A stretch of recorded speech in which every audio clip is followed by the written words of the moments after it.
Isabel Romeo, taga-Comun po. Ang ipapatotoo ko po ay nung kung bagong attend ako dito, ako po'y nagdadaw, hindi nag-aalilangan. Gawa ng wala pa naman po akong nangyayari sa akin ay. Tapos po yun, ang pangalawa ko pong attend. Eh di ako po'y uminom ng sagip. Ay, aba, sabi ko, aba, ay ba't itong akong ko yung kalambugan na dito sa akin ko na yung pong puso ko kumakabog. Tapos may sakit sa puso ay tapos ay may high blood pa.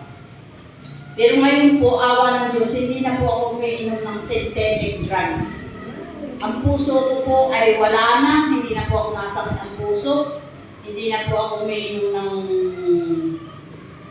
umiinom ay alternatibo. Doon po sa isa, doon sa Doc Alternatibo, may iniinom po ako doong Volvic Mineral.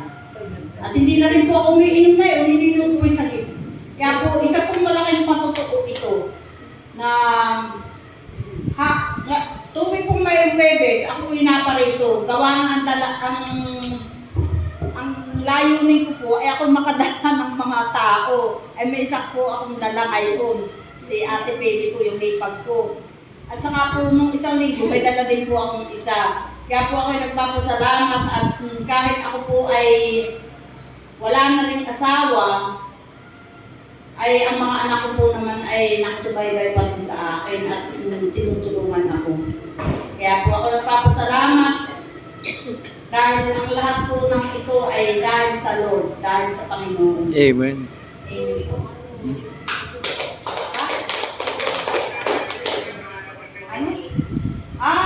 Ganyan din po yung morning devotion. Ako po nakakapag-morning devotion na. Alam niyo po baga na ang morning devotion na isang pagsasakripisyo na ang aming pong oras ay alas 4, alas 5. Kami po nagmo-morning devotion na dito. Mr. Anele, kami po mga 5 po dito pumaparito. Ako nagpapasalamat at pero kung ako nag-i-exercise hanggang doon po sa amin, sa Comun, ay layo po na yun.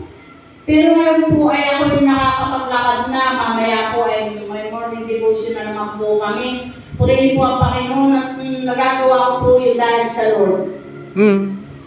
Kaya po ako nag-stop ka kasi doon hindi ka manayin. Ay, oo. Ako po nag-stop ng pag-morning devotion. Gawa po na hindi nain nga po ng salita po dito pag po ng inay.